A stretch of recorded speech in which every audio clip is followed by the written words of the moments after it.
বিন্নি চালের ভাত আজকে ট্রেডিশনালভাবে রান্না করে আপনাদের সাথে শেয়ার করার চেষ্টা করব। পাহাড়িরা এই চালটা যেভাবে রান্না করে ঠিক সেভাবেই আমি রান্না করব। আমি সুপার শপ থেকে এই ব্ল্যাক রাইসগুলোও নিয়ে এসেছিলাম, যেটা আমি রান্না করার আগের রাতে, মানে আমি সকালে রান্না করব, আগের রাতে পানি দিয়ে ভিজিয়ে রেখেছিলাম সারা রাতের জন্য।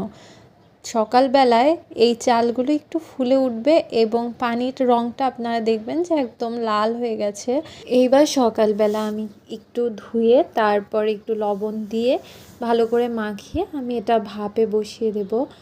ভাপে এই চালটা রান্না হবে। আমি প্রথমে একটা পাতিলে পানি গরম করে নিয়েছি এবং তার উপরে স্ট্রেইনারের ভিতরে এইটা দিয়ে দিয়েছি পুরো চালটা আমি কিছুক্ষণের জন্য সেদ্ধ করে নিব।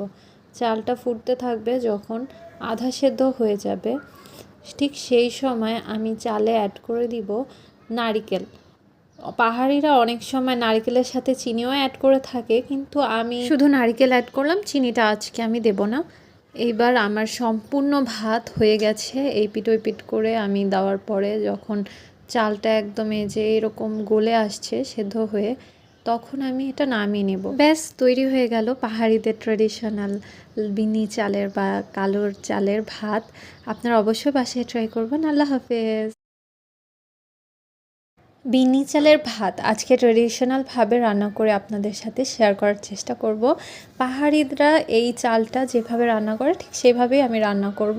আমি সুপার শপ থেকে এই ব্ল্যাক রাইসগুলোও নিয়ে এসেছিলাম, যেটা আমি রান্না করার আগের রাতে, মানে আমি সকালে রান্না করব, আগের রাতে পানি দিয়ে ভিজিয়ে রেখেছিলাম সারা রাতের জন্য।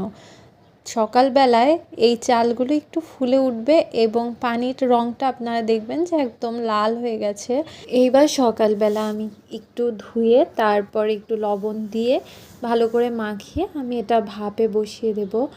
ভাপে এই চালটা রান্না হবে। আমি প্রথমে একটা পাতিলে পানি গরম করে নিয়েছি এবং তার উপরে স্ট্রেইনারের ভিতরে এইটা দিয়ে দিয়েছি পুরো চালটা আমি কিছুক্ষণের জন্য সেদ্ধ করে নিব।